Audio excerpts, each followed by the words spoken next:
भला हुआ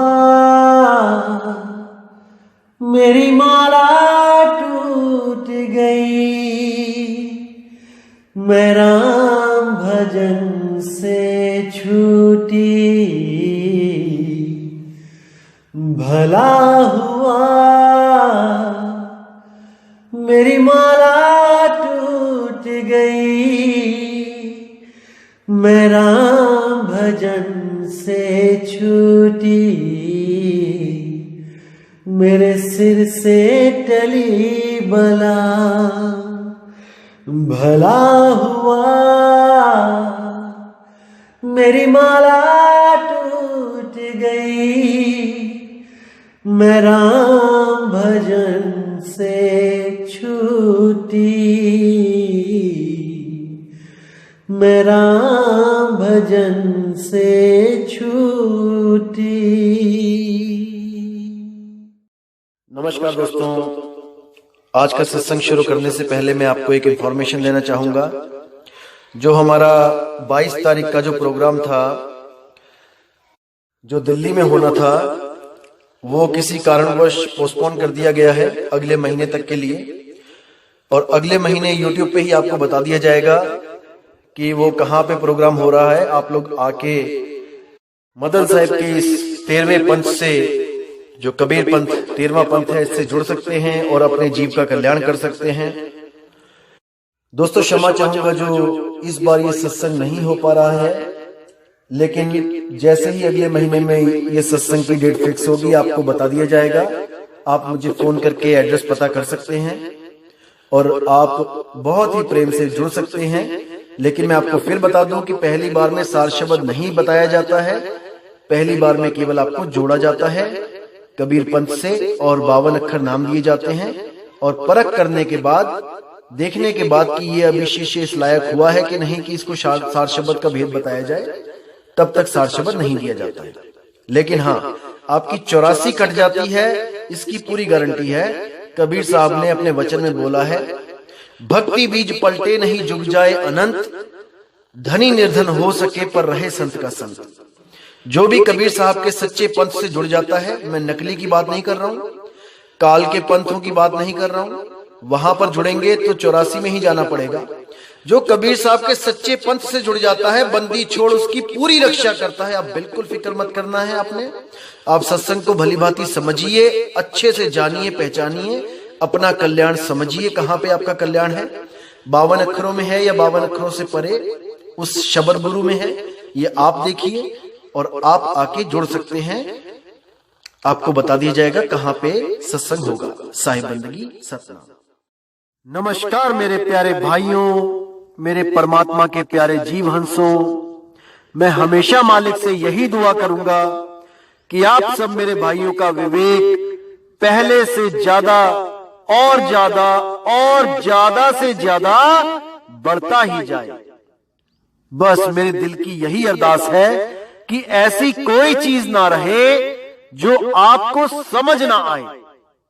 हर चीज आपको बिल्कुल क्रिस्टल क्लियर होती जाए। बस यही चाहूंगा मैं, यही अरदास करूंगा उस बंदी छोड़ से, उस परमपिता परमात्मा से, कि वो आपके विवेक शक्ति में बढ़ोतरी करता ही जाए और ऐसा कोई भी अज्ञान ना रहे इस दुनिया में जो आपको 1% भी भ्रमित कर पाए। कुछ ना रहे ऐसा। आपका ये भाई आपकी पूरी मदद करने के लिए तैयार है। बस आप निष्पक्ष भाव से इस सत्संग को सुनते रहिए और उस पर विचार करते रहिए। विवेक लगाइए कि जो मैंने बात कही है वो सत्य है या असत्य है। जवाब मेरे भाई आपके अंदर से ही आएगा। उस परमात्मा का जवाब आपके अंदर से आएगा। बस उसको पहचानने की कोशिश करो।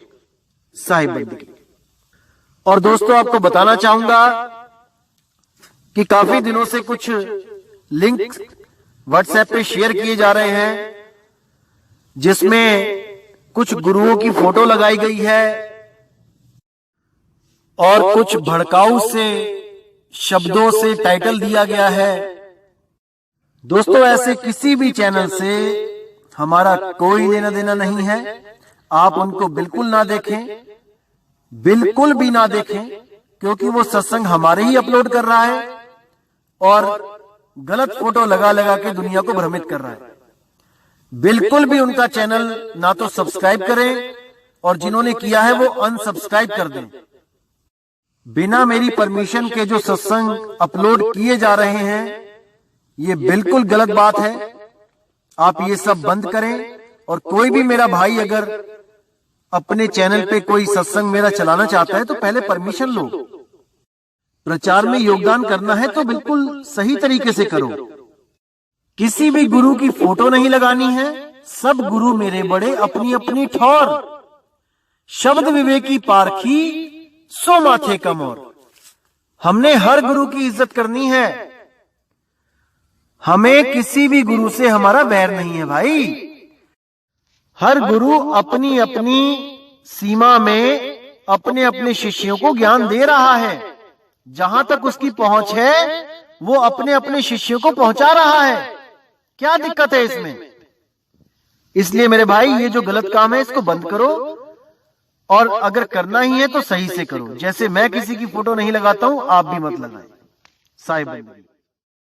तो दोस्तों, आज वाणी लेंगे पलटू जी महाराज जी की और बहुत ही सुंदर वाणी है और मुझे पूरी उम्मीद है कि इस वाणी को सुन के, समझ के आपके सब भ्रमों का नाश होगा और आपको एक सत्य के अलावा कुछ भी नजर नहीं आएगा। केवल सत्य, सत्य और केवल सत्य। तो क्या कहती है वाणी? साधो बाई वह पद करहु विचारा, जो तीन लोक से न्यारा। क्षर अक्षर 34 में कहिए, सहस नाम तेहि माही। नी अक्षर वह जुदा रहत है, लिखे पढ़े में नाही। देखिए कितना क्लियर है। अगर ये पढ़ के भी, अगर मेरे पढ़े लिखे भाई जो पढ़ सकते हैं, अगर वो इसको पढ़ने के बाद भी विवेक नहीं लगा पाए तो कोई फायदा नहीं उनका पढ़े लिखे होने का। क्या कहती है वाणी? साधो भाई वह पद करहु विचारा, यानी उस पद का, उस नाम का, उस शब्द का विचार कर लो जो तीन लोक से न्यारा, जो इन तीन लोक में नहीं है। उस शब्द का विचार कर लो। तीन लोक कौन से? ये शरीर ही तीन लोक है। अरे तीन लोक है देह में, रोम रोम में धाम। सतगुरु बिन ना पाइए, सार शब्द निज नाम। निज नाम, निज स्वरूप, तुम्हारा असली रूप। बिना सतगुरु के तुम उसको नहीं प्राप्त कर सकते। जब तक तुम्हें अपने निज रूप का ज्ञान नहीं हो गया, तुम अपने आप को ये शरीर ही मानते रहोगे, या फिर इस शरीर को छोड़ के जो सूक्ष्म शरीर निकलते हैं, तुम अपने आप को वो सूक्ष्म शरीर मानते रहोगे। और जब तक तुम अपने आप को सूक्ष्म शरीर मानोगे, ये काल तुम्हें तपतशिला पे भून भून के खाता रहेगा, क्योंकि ये शरीरों को ही खाता है, आत्मा को ये पकड़ भी नहीं सकता, बिल्कुल छू भी नहीं सकता। इसीलिए कबीर साहब कहते हैं, भाई तुम जल्दी से जल्दी अपने आत्म स्वरूप को प्राप्त कर लो, ताकि ये काल तुम्हें हाथ भी ना लगा पाए। इसलिए तुम देह को त्याग के उस विदेह नाम का सिमरण करो, उसका ध्यान करो। अरे शब्द शब्द सब कोई कहे, वह तो शब्द विदेह जीवा पे आवे नहीं, निरख परख कर ले। वो जीवा पे नहीं आता, वो बोलने में लिखने में नहीं आता, पढ़ने में नहीं आता भाई। तो क्या कहते हैं पलटू दास जी? छर अक्षर 34 में कहिए, सहस नाम तेहि माही। यानी छर और अक्षर, छर यानी ये नाशवान शरीर, जितनी भी कोई चीजें हैं, जितने भी नाशवान चीजें हैं वो शर होती हैं। उन शर वस्तुओं के जो नाम हैं वो भी 34 में हैं, और अक्षर, जो अक्षर हैं जैसे अ आ इ ई उ ऊ स्वर व्यंजन, ये भी 34 हैं। अगर स्वर और व्यंजन को अलग अलग कर दो तो, और सबको मिला दो तो ये 52 हो जाते हैं। ये अक्षर और शब्द को ही नहीं समझ पा रहे हैं अधूरे गुरु। फर्स्ट क्लास का बच्चा भी आपको बता सकता है कि अक्षर क्या होते हैं और शब्द क्या होते हैं, लेकिन ये 60-60 साल के ये अधूरे गुरु नहीं समझ पा रहे हैं कि अक्षर में और शब्द में क्या फर्क होता है। अरे भाई, बचपन में हम लोग भी पहेलियां बोलते थे। 3 अक्षर का मेरा नाम, उल्टा सीधा एक समान। कोई बोलता था डालडा, चाहे इधर से पढ़ लो चाहे उधर से पढ़ लो, 3 अक्षर डाल डा, दोनों तरफ से एक ही नाम बनेगा, डालडा। और कई इसको बोलते थे कनक, चाहे इस तरफ से पढ़ लो चाहे उस तरफ से पढ़ लो, ये 3 अक्षर का नाम होता है। यानी 3 अक्षर से एक शब्द बना है, 3 शब्द से एक अक्षर नहीं बनता। 2 अक्षर का भेद बताए, इसका मतलब ये नहीं कि ओम सोहम। अरे ओम भी 3 अक्षरों से बनता है, आ ओ म, और जब चंद और बिंदी लग जाती है तो ये 5 अक्षरी मंत्र बन जाता है। लेकिन ये अधूरे गुरु इस भेद को भी नहीं जानते। ये आपको बोलेंगे कि 2 अक्षर का भेद बताए, ओम और सोहम। अरे भाई, 2 शब्द का भेद बताए नहीं बोला गया है, अक्षर बोला है। अक्षर, अक्षर इकाई होती है, वर्णमाला की इकाई, और अक्षरों को मिलाकर शब्द बनता है। इतनी सी बात भी नहीं समझ आई और सारे जहान का ठेका लेके बैठ गए मुक्त करने का। इसी को नानक साहब ने बोला है, जे तू पढ़िया पंडित बिन 2 अक्षर 2 नामा। 2 अक्षर की बात करिए, 2 अक्षर।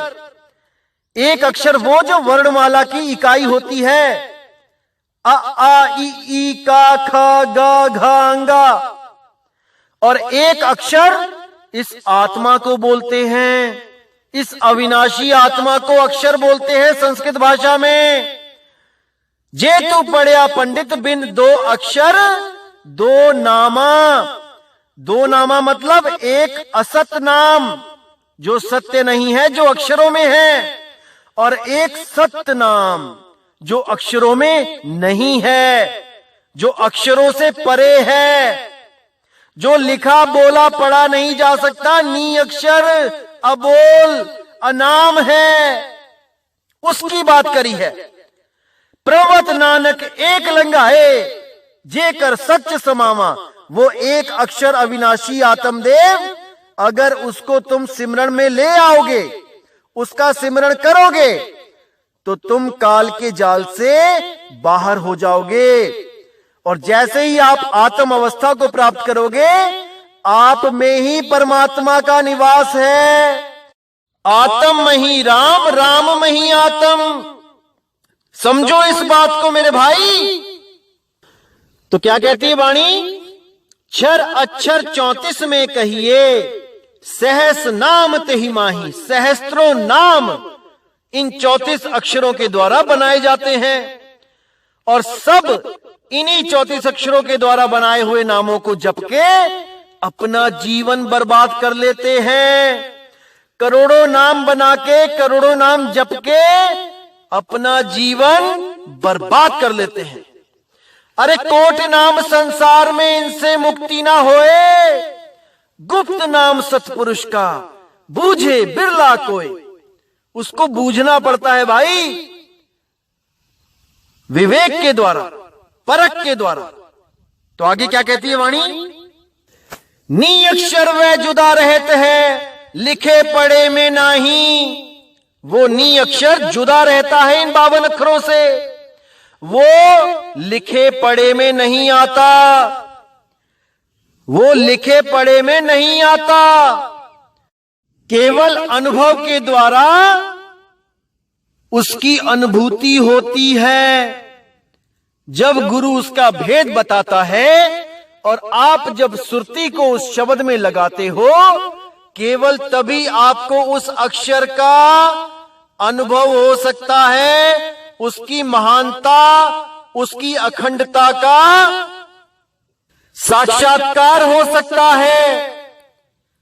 अन्यथा आप इन्हीं नाशवान अक्षरों को जप जप के अपना अनमोल मानुष तन, अपना अनमोल मानुष जीवन बर्बाद कर लेते हो, बर्बाद कर लेते हो मेरे भाई, बहुत बर्बाद कर लिया।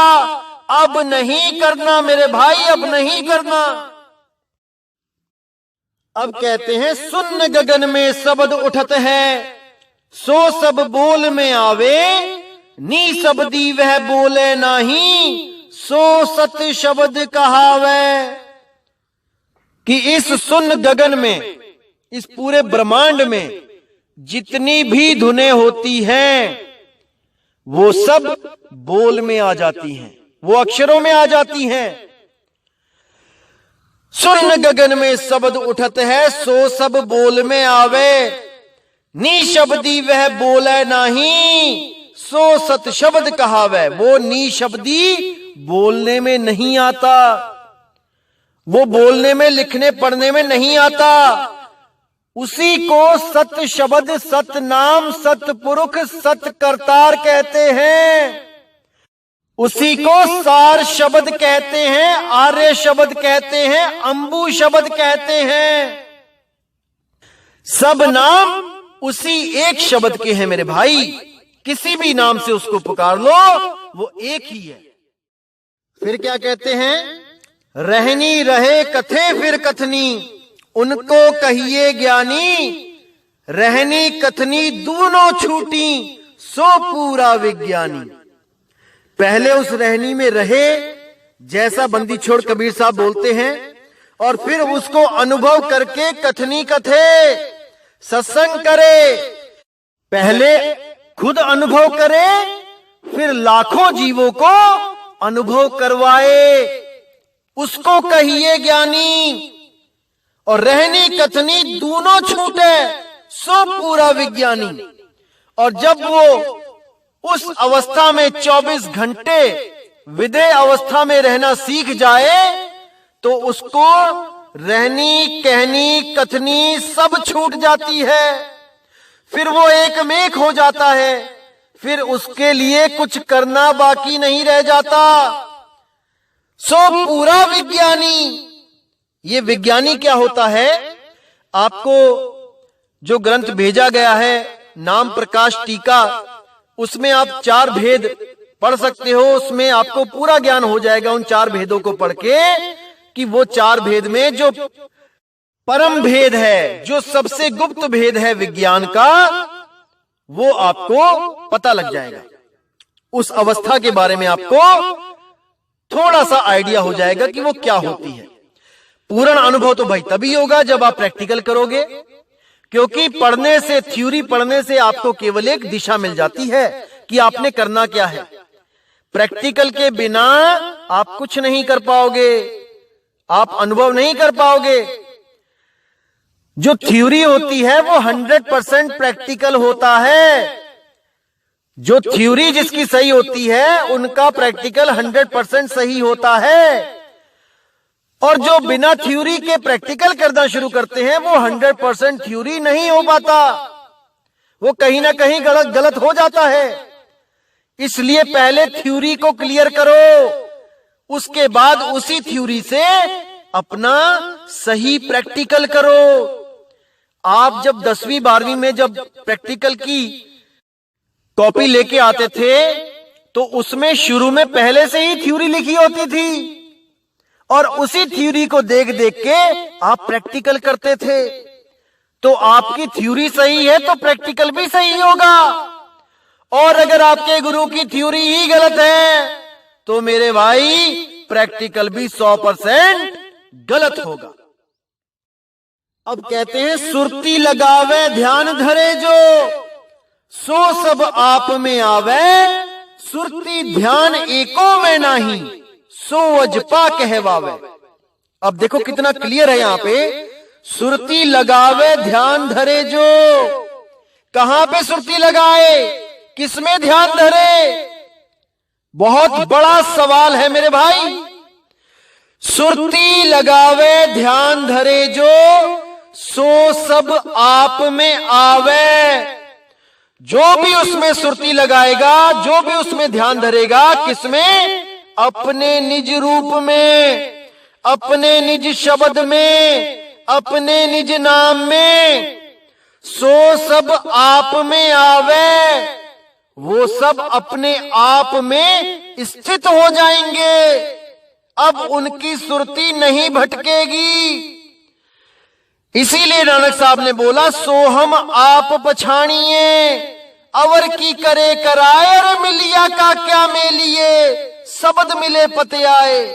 जब वो बंदी छोड़ शब्द देगा, वो सतगुरु, वो मालिक शब्द देगा, तब आपने अपनी ही सुरती अपने निज नाम में टिका लेनी है।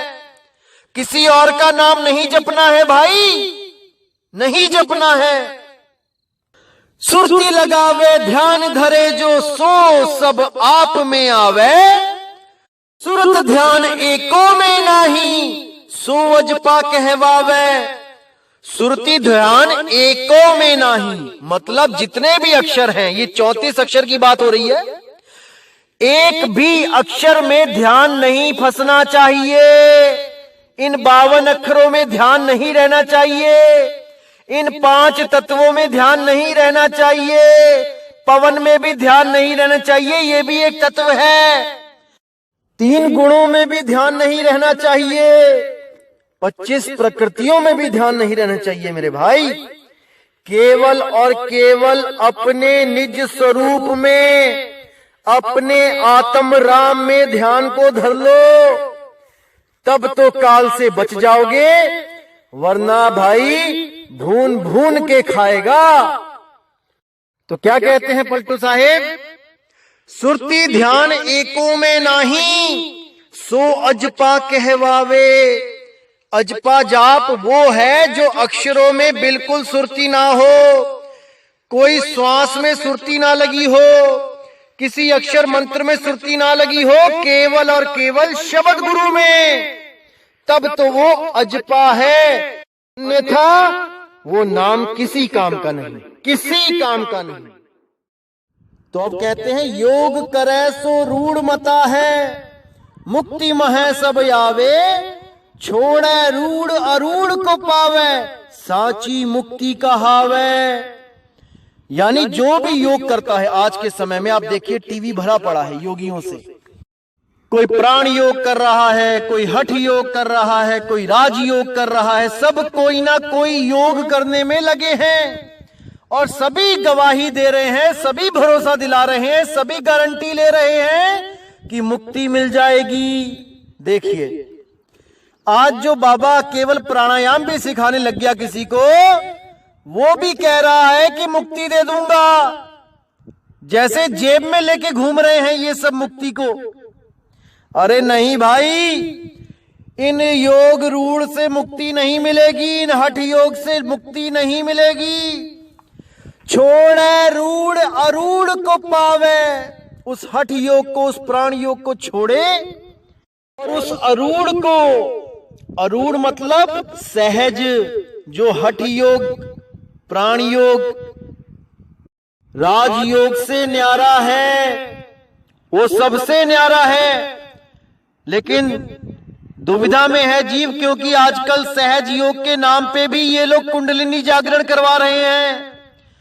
बोर्ड लगा देंगे अपने आश्रमों के बाहर, सहज योग, और जब अंदर जाओगे तो आपकी कुंडलिनी जागरण करवाते, आपको मंत्रों का जाप करवाते, आपको इन चक्रों की साधना करवाते दिखाई देंगे। ये मूर्ख बना रखा है दुनिया को, मूर्ख। लेकिन मेरे भाई अब नहीं बनना है, अब हर चीज को समझ लेना है, हर चीज आपको पता होनी चाहिए ताकि आपको कोई भ्रमित ना कर पाए। तो क्या कहते हैं, छोड़े रूढ़ अरूढ़ को पावे, सांची मुक्ति कहावे।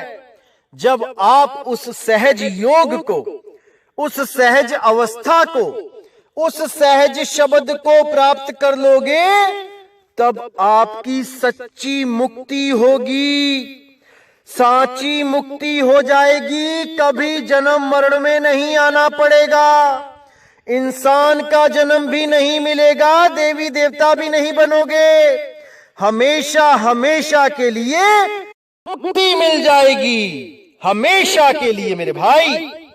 इसलिए पूरा विवेक लगा दो इस सत्संग को समझने के लिए। भ्रमित बिल्कुल नहीं होना है इन 34 अक्षरों में, इन 52 अक्षरों में। 34 52 एको जान, ये दोनों ही एक हैं भाई। इस भ्रम में मत रहो कि वो सारनाम 52 अक्षर यानी कि संस्कृत भाषा के ग्रंथ में नहीं है, या 34 अक्षर मतलब कि हिंदी भाषा में है। ये बिल्कुल भ्रम जाल है, इसमें से तत्काल खुद को निकाल लो, निकाल लो इस भ्रम जाल से अपने आप को बाहर, और उस सच्चे शब्द की खोज में लग जाओ भाई, उस सतगुरु की खोज में लग जाओ, उस शब्द गुरु को खोज लो मेरे भाई, समय रहते खोज लो। तो इसी के साथ मेरे भाइयों, मैं अब आपसे विदा चाहूंगा और उम्मीद करूंगा कि आज के सत्संग से आपका विवेक इतना बढ़ जाए, इतना बढ़ जाए, इतना बढ़ जाए कि एक भी अज्ञान, एक भी भ्रम आपके पास ना आ पाए, और कोई भी आपको परमात्मा के नाम पर मूर्ख ना बना पाए। इतना समर्थ कर दे आपको वो बंदी छोड़ कि एक एक वाणी आपके दिमाग में ऐसी फिट हो जाए कि कोई भी कालदूत आपको भ्रमित ना कर पाए। आपकी मुक्ति के रास्ते में इन 52 अक्षरों का, इन 34 अक्षरों का कोई भी रोड़ा ना अटका पाए। आप कोने से निकल जाओ, साइड से निकल जाओ इन 52 अक्षरों के, इनके चक्कर में मत पड़ना, मत पड़ना मेरे भाई, मत पड़ना। तो इसी के साथ दोस्तों मुझे विदा करें। जय गुरु बंदी छोड़ वैराग साहिब, जय गुरु बंदी छोड़ साधु शरण साहिब, जय गुरु बंदी छोड़ पलटू साहिब जी, जय गुरु बंदी छोड़ बाबा नानक जी मेरे गुरु अंगद देव जी, जय जय बंदी छोड़ सतगुरु सत्य कबीर साहिब की सदा ही जय हो, सदा ही जय हो मेरे मालिक की साहिब बंदगी सतनाम।